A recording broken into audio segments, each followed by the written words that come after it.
I'll wait for the recipes to go around.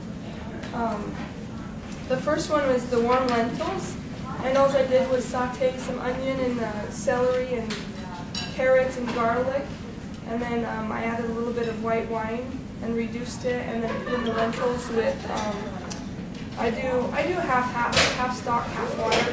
You can choose to do whatever you want. You can do all water if you don't have stock, that works too. And then I threw in a branch of thyme to add some flavor. Salt and pepper, and then let it cook. It does take a while. It's a full hour with the lentils, and these are even the small lentils. I used they're puy lentils, or sometimes they're called French green lentils. They're a really small one. They're a little bit darker than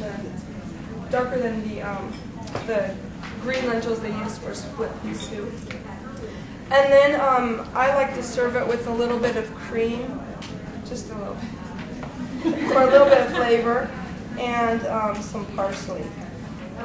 And I like to cook the whole branches of the thyme, because then they're easy to see. You just pull them out before you eat.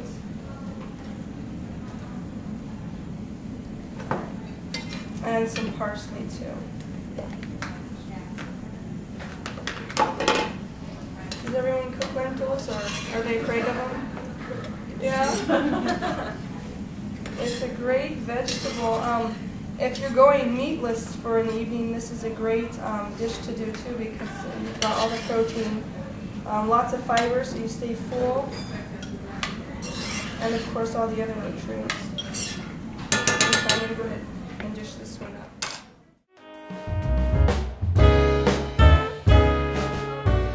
Dish unfortunately got overcooked because they use they have the convection ovens here, but you can still taste it.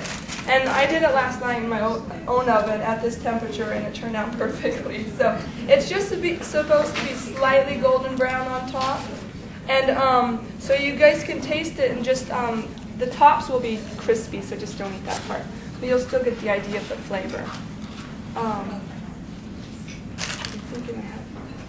I'm not going to put spoons in them, usually. Okay, I don't think I have enough. I did the spinach and the mushrooms, and mine is a half mix of feta and the mild goat cheese. You could put ricotta, anything else that you like in there. Mozzarella would probably be good too. And then I just drizzled the Parmesan cream on the top. I actually did, I made the batch on Sunday, and I froze it, and then I take it out the night before and I cook it. So it's a great dish to have prepared if you're in a hurry one night. Make it on the weekend, and I just don't put the cream on if I'm going to freeze it. I freeze it, just the shells, and then when I'm ready to cook it, then I do the cream. So like I said, just don't eat the crunchy part on top. That overcooking or too high of a heat, that's what it dries out your pasta. So when you're putting your cream on, it's kind of like lasagna where you've got to keep your noodles covered. So spread your cream evenly all over the pasta shells so they don't get hard like mine did.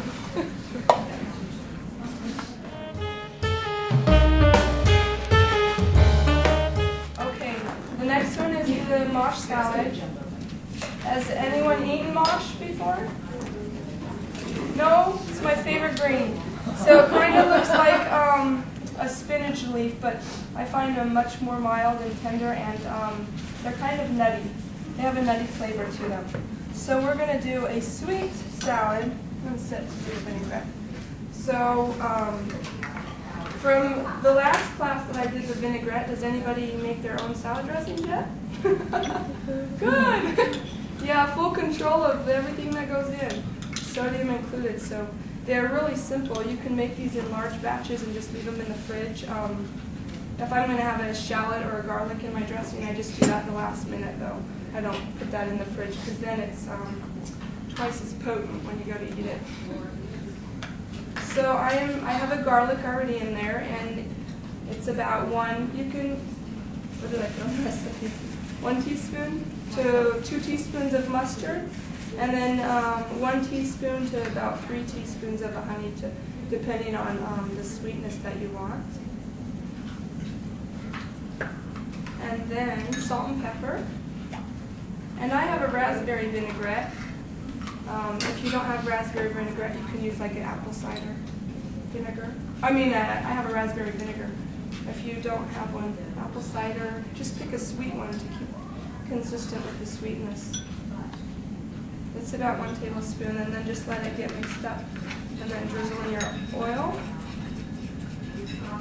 I always do 1 vinegar to 3 or 4 oils on all of my vinaigrettes. And that's set. So this salad has raspberries, and I julienne the apples. This is did I mention the greens are a winter green? So that's when you most often find them in the spring. They don't like the heat at all, so once the heat comes, they stop growing. So this is more of a fall, winter, early spring dish salad. Okay. And then the oil. So about 3.